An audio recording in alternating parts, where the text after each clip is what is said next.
Timing is everything, and that includes the NBA when it comes to injuries. The late season comings and goings of stars all over the league could have a major impact on how the postseason plays out.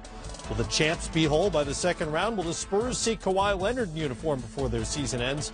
Can the Celtics get healthy enough to return to the conference finals? We'll find out soon enough. Brad Stevens said a while back that Gordon Hayward will not be back this season. Now he's saying maybe the C's will start listing him as questionable, quote, just to mess with people.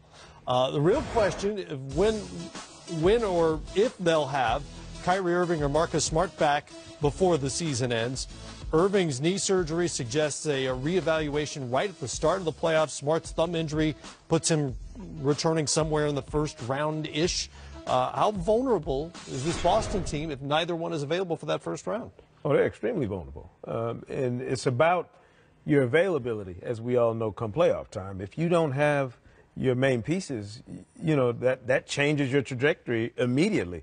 I think Boston was going to be in the crosshairs anyway because the pressure that was going to be on Kyrie Irving, was he healthy, right, would be so immense in a first-round series, and certainly if they got through to the next round, that you're asking Kyrie to do things, quite honestly, he's never had to do before in a postseason setting.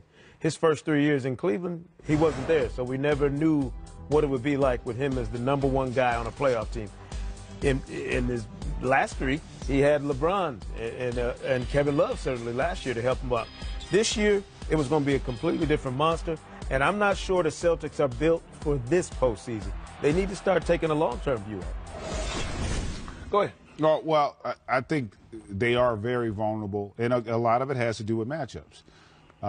In a team like Miami, potentially, if you don't have a guy like Kyrie, you almost put yourself on equal footing, right? Because now they don't have a guy who they can rely on to take over a game, right, much like Miami's built that way. But Miami defensively, that would be a hell of a matchup in the first round. Yeah, well, like what you said, Greg, they don't have, experience. These are young guys that's coming up in here that really don't have a lot of experience. With Kyrie, they had a luxury for him to score, and then they go along with it. So I don't see this team going too far without Kyrie, or Smart. Smart is one of them tough guys who can go in there and play defense and stop a player. So I don't think they go too far without these two. Well, not only what they do individually, but how many teams could withstand the loss of 2 guards from their rotation for a playoff series.